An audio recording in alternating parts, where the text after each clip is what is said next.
Sa pagsisimula ng face-to-face classes sa bansa, isang panibagong hamon ang hinaharap ng ilang paaralan.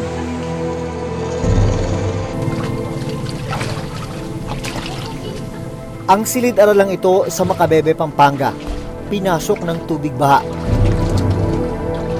Sa Hagonoy, Bulacan, may mga silid-aralan na tuluyan ang inabandona dahil naman sa lalim ng tubig. Sa Burot Integrated School sa Tarlac City naman, nakuha ng video ang pagpasok ng malakas na tubig ulan sa loob ng silid-aralan nito lang Huwebes. Paano susolusyonan ang problemang ito?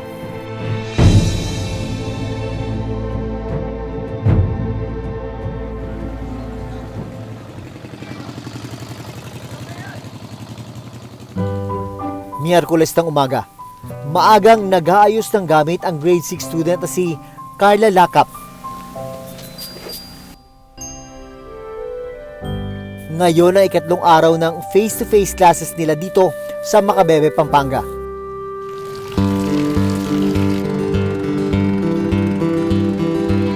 Mula bahay, kasabay ni Carla na maglalakad ang kanyang mga pinsan.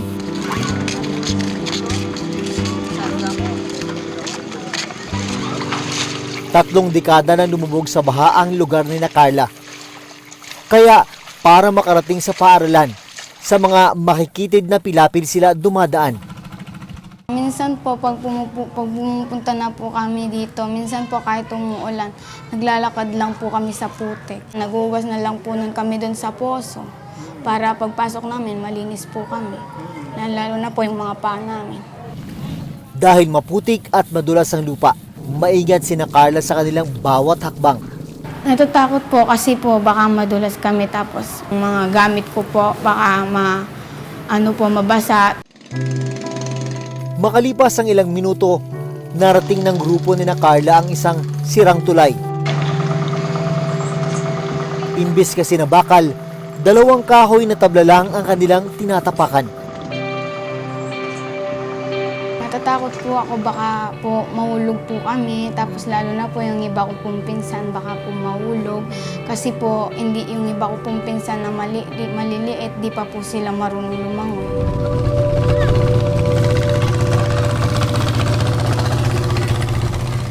Ito yung bahagi na kinakatakot ng mga residente, hindi lang mga residente, mga estudyante, mga guro at iba pa na tumatawid dito. Ay, dito pag nagkamali ka, siguradong laglag ka doon. Problema, kung hindi ka marunong lumangoy, doon na papasok yung matinding peligro. At may nangyari na nga ganyang insidente dati. Ang ikinakatakot ni na Carla, nangyari sa kanyang pinsan. Nahulog po siya doon sa butas ng tulay doon. Kasi po nasisira na po yun. Tsaka ilang kahoy na lang po yung nandoon. Kami lang po noon hindi pa po noon kami marunong lumangoy, kaya hindi po namin siya nasagi. Yung ginawa po namin, umuwi na lang po kami. Tapos nung pumunta po siya doon sa tulay, hindi na po siya nahanap.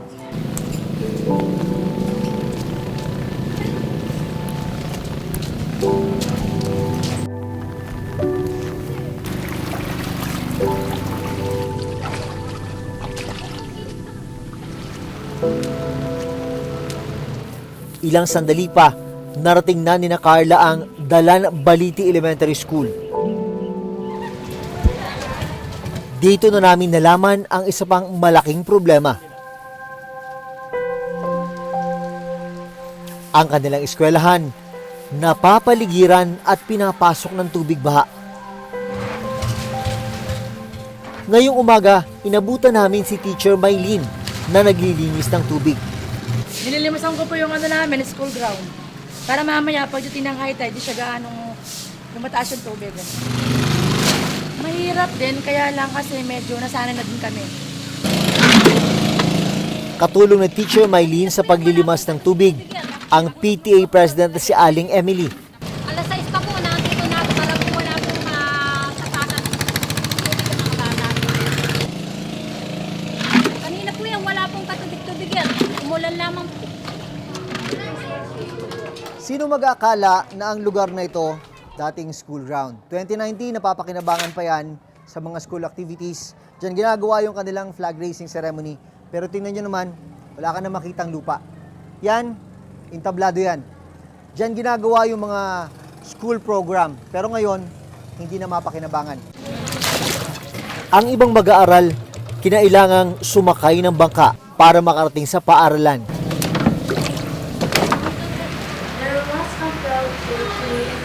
Pagpatak ng alas 7:30 ng umaga, nagsimula na ang klase ni Carla. Kumusta yung karanasan mo dito, lalo na pag ulan, lalo na pag may high tide? Ayos naman po, pero nahihirapan din po kami minsan.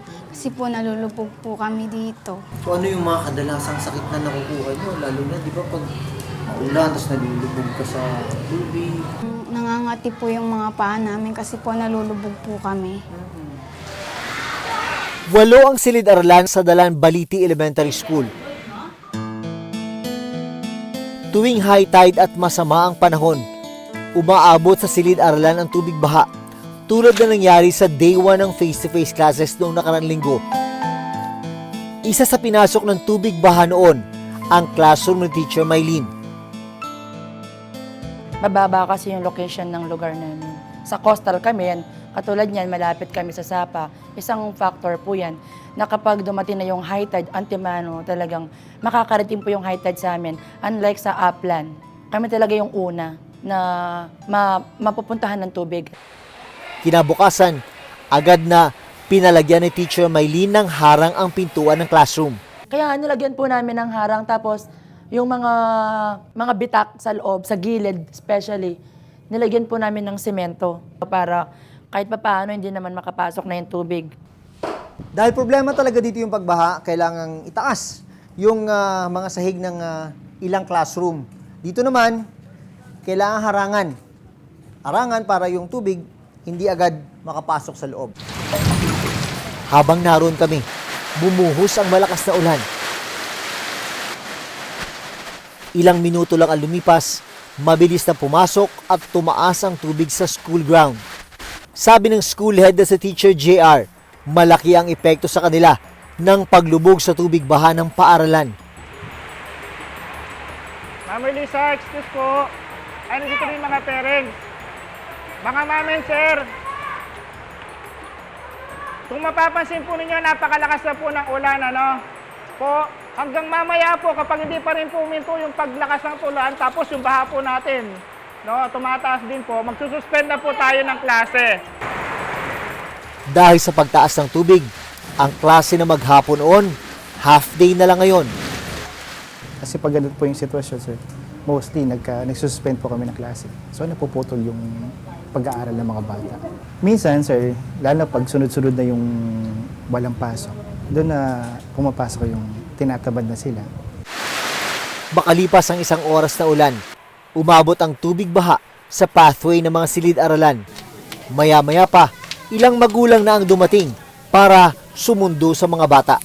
Kukuhanin ko lang po siya, ma'am, kasi pinapado po. Baka biglang mahulog sa ilog. Katulad niyan, mamaya po, malaki na yung tubig.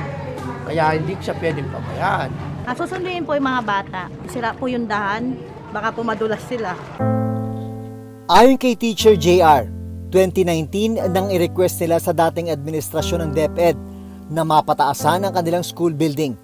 Ang problema, naudot ang proyekto nang magsimula ang pandemya. Bago po ang pandemic, sir, nakapropose na po ito na bagong building, sir. So, na-soil test na po siya. At okay yung lupa natin para pagtayuan. Kaya lang po, a week after po nung soil testing po, pumasok ang pandemic, sir. So, doon po naudlot. Kailan lang pong election natin. Nag-follow up po ako sa engineer's office ng DepEd. Ang sabi nga po sa akin, dahil bago ang administrasyon, so parang to follow, or kailangan natin ulit i-follow up yung propose para po sa school namin. Habang naghihintay na mapondohan ng eskwelahan, kanya-kanya munang diskarte at sakripisyo ang mga guro.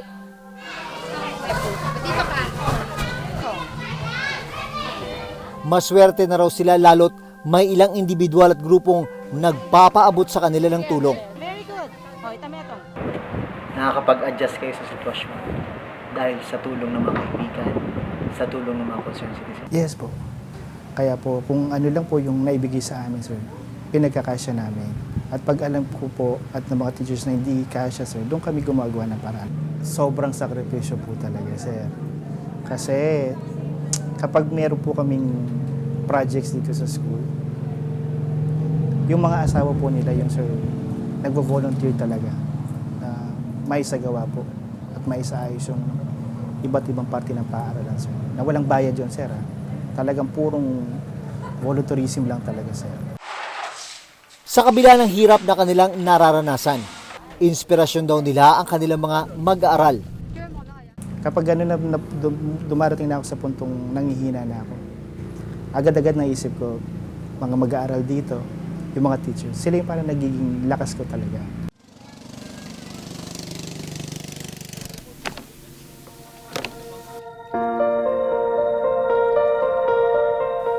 Dahil mataas na ang tubig nung tanghali, nagbangka na si Carla pauwi ng bahay. Hirap man, sabi ni Carla, patuloy siyang magtitiis para sa kanyang pangarap. Ano daw pangarap mo? Teacher po. Dito rin sa inyo? Dito po sa Dalan Baliti. Bakit gusto mo rito magturo din sa inyo kahit na ganyan ang sitwasyon? Opo, yun po yung gusto ko, yung makapagtapos po ako ng pag-aaral para matulungan ko po yung mga aking mga magulang.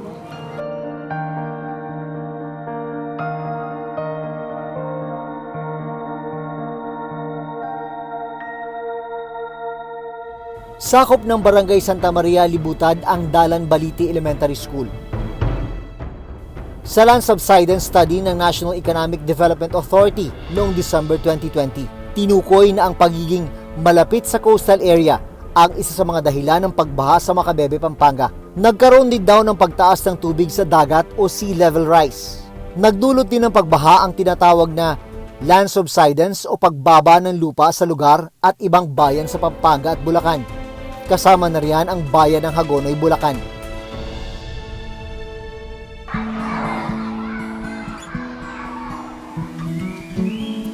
Ang Hagonoy East Central School sa Bulacan, matagal na ring problema ang pagtaas ng tubig dahil sa high tide na pinalala pa ng pag-ulan.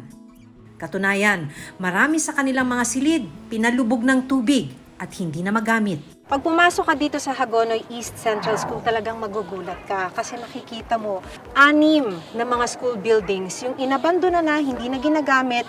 Sana ay may 20 classrooms ito na nagagamit pa ng mga estudyante. Pero dahil hindi na nga nawawala yung tubig ba, hindi na magamit. Katunayan, ang sabi ng mga teacher dito, kung tayo lalakad sa bandang gitna ng tubig na to, aabot yung tubig hanggang sa bewang. Ang grade 4 teacher na si Teacher Rosalia Alfonso, halos 2 dekada nang nagtuturo sa paaralang ito. Kaya nasaksihan niya kung paano unti-unting lumubog ang kanilang eskwelahan. Siguro mga starting from 2010 or 12, ayan, tsaka lang siya nagkaganyan. Yung pagka yung high tide, talagang lumulubog. Tsaka maganda to talaga, dinadayo ng mga bata talaga to nung... Ito ang dating itsura ng kanilang paaralan. Wala pang tubig at napalilibutan pa ng mga halaman. Dati pag umuulan lang, saka nagkakatubig. Kahit na tapos na yung ulan, wala na, hindi na nawawala yung tubig. Tapos yun, yung nag-ano na yung high tide. Hindi na nawala yung high tide mula nun. Napakahirap. Dahil kulang sa classroom, ginawa na lang nila ng paraan para mapagkasya ang mga estudyante. Grade 1, grade 2, grade 3 ay nag-AM yung kalahati, papalitan uli ng kalahati sa Nag-shifting na po kayo kasi kung di kayo mag-shifting, kakasakit po mga bata. Pag pinagamit po namin yan, nakalusong po. dati 7 classroom to para sa mga grade 6 students. Pero ngayon, na ipunan na ng tubig, putik, sisira na dahil nakatiwangwang, na sana ay napakikinabangan ng mga estudyante. Ang ilang silid, unti-unti na ring pinapasok ng tubig. Ngayong umaga, naabutan naming naglilimas ng tubig si Teacher Maylene sa loob ng kanilang classroom. Dahil po sa high tide, kaya pinapasok yung aming classroom. So may klase po ngayon kaya kailangang linisin para lang po hindi madulas yung bata. Kung ang pasok po namin is 7 a.m., mas agaan mo po 7 a.m. Minsan po kasi nagkakagulatan din kami sa laki ng tubig na expected ko walang tubig, hindi aabutin yung classroom ko. Pero pagpasok ko, meron pala. Kaya ang nangyayari, imbis na makapag-proceed kagad kami sa aming lesson proper, naglilimas pa po muna. Dahil sa pabigla-biglang pagtaas ng tubig, nakataas ang mga gamit sa loob ng kanilang classroom. Araw-araw itong ginagawa ni na Teacher Maylene at iba pang guro ng eskwelahan. Isa sa mga estudyante ni Teacher Maylene sa grade 1 ang 6 na taong gulang na si Kyrie Faustino. Mula sa kanilang bahay, bahana ang dadaanan ng bata. Nakakabahan po. Baka po madulas po kami, malaking bato. Baka po mapatid kami. Good morning, grade 1. Ayan, so ready na bang pumasok ng ating classroom? Okay, sige, tumayo nga ng maayos. Okay, sige, unahin natin yung girls sa pagpasok, ha? Alam niyo na kung saan kayo... Kwento ni Teacher Maylene, dating bodega ang ginagamit nila ngayong classroom. Pero dahil sa kakulangan, napilitan silang gamitin muna ito. Tuwing umaga po, kailangan buksan yung mga bintana para merong ventilation kasi wala kaming kuryente dito sa loob ng aming classroom dahil nga po laging high tide, yung outlet po namin inaabot. Tataas lang yung kamay kapag nandito, ha? Pag tinawag ni teacher, naiintindihan po ba? Okay, baba muna. Ito ang unang pagkakataon na makararanas ng face-to-face classes si Kyrie. Pero kahit ganito ang sitwasyon, pursigido pa rin siya sa pag-aaral. Gusto ko po kahit po meron ba pumapasok pa din po ako. Masarap po school po para matulungan yung ibang tao. Tapos tulungan po din ng mami. Tapos ni daddy. Sobrang may halong takot. Siyempre, iniiwan din namin sila sa mga eskwelahan nila. Hindi namin alam kung ano po yung nangyayari sa loob ng school. Yung iba-ibang sakit, halimbawa yung dengue, yung mga leptospirosis na yan. Sa hirap po ngayon ng buhay, ang hirap kumita ng pera tapos magkakasakit pa. Susunod, pasado alas 8 ng umaga nang magsimula ang klase ni na Teacher Maylene. Hindi pa man nagtatagal ang kanilang klase, biglang bumuhos ang malakas na ulan. Unti-unting pinapasok ng tubig ang classroom ni na Teacher Maylene.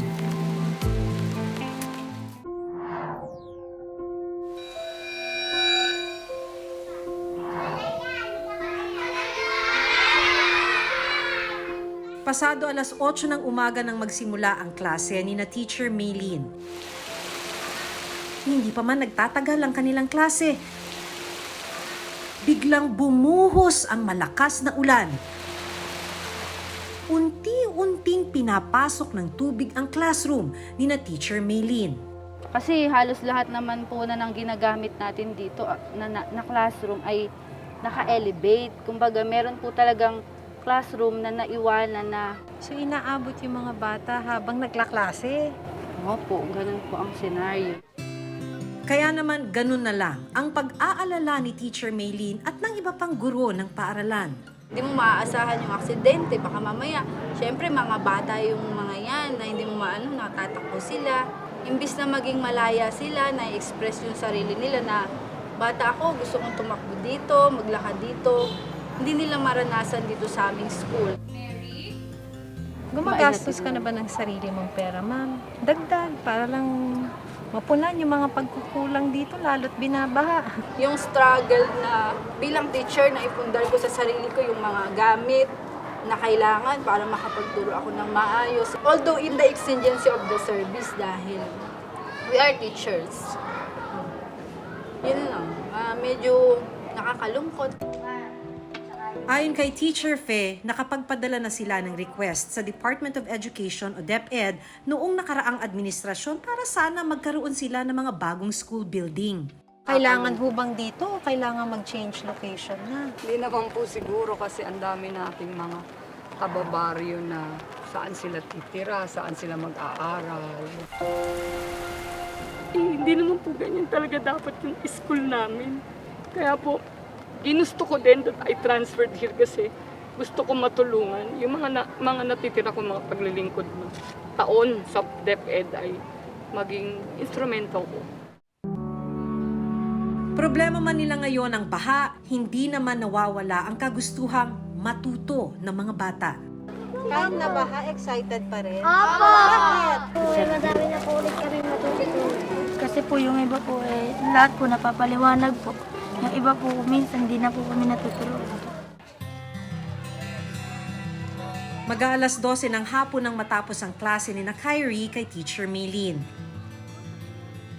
Pero dahil maputik at basa ang dadaanan palabas sa kanilang eskwelahan, kinailangan pa siyang buhatin. Ito po, padaan po sa amin, baha pa po. Doon po. Ito na po, bike ko po. Baha pa din po dito sa amin. Hindi na po nawawala. Matapos magbihis ni Kyrie, diretso siya sa paggawa ng assignments. Medyo baha nga po. Yung distraction po ng bata nandun po. Kaya ginagawa ko po, pagdating niya po galing school, tinuturo ako pa rin po siya. Nakakalungkot talaga kung iisipin namin. Bilang magulang, syempre gusto mo ibigay yung best sa anak mo. Maayos yung kanilang dadaanan, maayos yung kanilang papasukan sa kanilang room, nagagawa ng gobyerno na talaga para sa school. Yung wala akong kaba na anong mangyari sa aming anak. Sa datos ng Department of Education, nasa mahigit 24,000 ang bilang ng mga eskwelahan na bumalik na sa face-to-face classes, habang mahigit 29,000 ang nasa blended learning. Sa muling pagbabalik ng face-to-face classes matapos ang 2 taon ng distance learning, gaano ba kahanda ang gobyerno? Ginagawa po natin is we are coordinating with those LGUs, specifically yung mga prone sa baha at high tides, na kung pwede pong maisama po sa kanilang flood control ng ating mga paaralan. Ibang solusyon dyan would be relocation of our schools, which will entail talaga a lot of budget and of course land. Talagang long process po yan.